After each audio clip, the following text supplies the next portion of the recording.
নমস্কার, পোল্ট্রি ফার্মে আপনাদের সকলকে অনেক অনেক স্বাগত জানাই। আশা করি আপনারা সকলেই ভালো আছেন। তো আজ আমি বলবো আমি একা একা কীভাবে আমার ফার্মের ব্রুডিংগুলো তৈরি করি।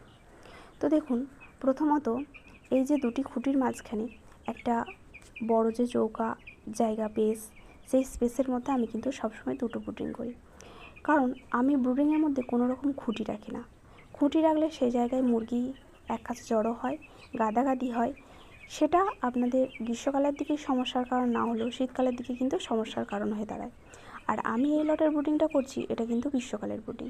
তো গ্রীষ্মকালের ব্রুডিং করার ক্ষেত্রে আপনাদের বলবো আপনারা চেষ্টা করবেন ভেন্টিলেশনযুক্ত পর্দা দিয়ে ব্রুডিং করার।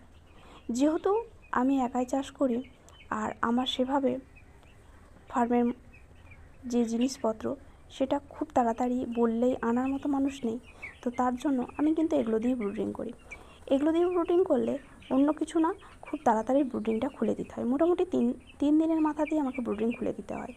কারণ এগুলোর মধ্যে যাতে ভেন্টিলেশন যদিও ঠিকঠাক না হয়, এর কারণে মুরগির যাতে কোনো রকম সমস্যা না হয়, তার জন্য 3 দিন বয়স হয়ে গেলেই আমি কিন্তু এই ব্রুডিংগুলো খুলে চৌকা জায়গা দিয়ে দিই। তো যাই হোক, আপনারা পারলে ভেন্টিলেশনযুক্ত পর্দা দিয়ে করবেন। আর এই যে চৌকা জায়গাটা, এই জায়গাটার মধ্যে প্রথমে রাউন্ড শেপ দিয়ে দিই দুটো, এবং সেই রাউন্ড শেপ দিয়ে দেওয়ার পর সেই রাউন্ড শেপের গায়ে গায়ে এই যে বাঁশের খুঁটোগুলো এগুলো গেড়ে দিই। আর তারপর আমি আস্তে আস্তে এই যে ব্রুডিংয়ের পেপারটা এটাকে গোল মতো করে দিয়ে তারপর আস্তে আস্তে গোটা ব্রুডিংটা তৈরি করে ফেলি।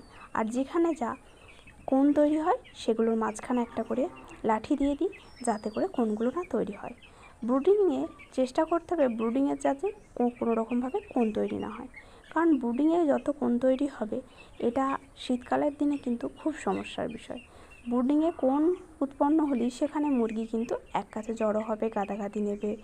আর এছাড়াও গ্রীষ্মকালের দিনেও আমি কোনো রকমভাবেই ব্রুডিংয়ে কিন্তু কোণ রাখাটা পছন্দ করি না।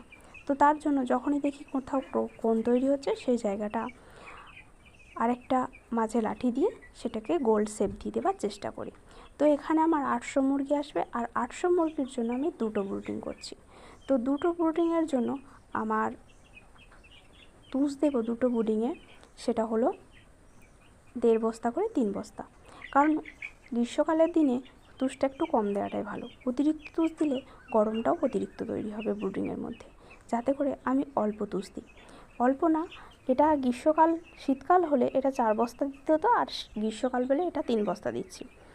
এবার আরেকটা বিষয় যেটা বলে রাখি, সব সময় চেষ্টা করা উচিত যে গ্রীষ্মকালের দিন হোক বা শীতকালের দিন হোক, অনেকে কী করেন যেদিন মুরগি আসে সেদিন কি কোনো রকম পেপার দেন না, কেবলমাত্র তুষের উপরেই মুরগিটা ছেড়ে দেন।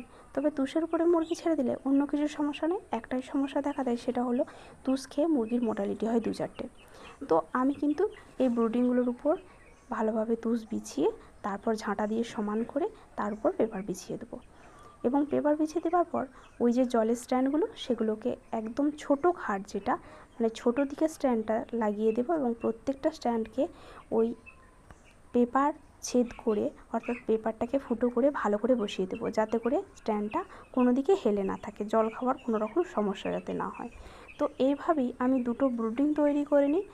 আর ব্রুডিংগুলো যখন করি আমি, তখন ব্রুডিংয়ের ভিতরে প্রথমে ভালোভাবে কিন্তু ফরমালিন দিয়ে স্প্রে করে নিই, এবং তারপর আবার তুষটা ঢেলে ভালো করে তুতে স্প্রে করে নিই। তো যাই হোক, এভাবে যদি ব্রুডিং করেন ভীষণ ভালো ফলাফল আপনারা পাবেন।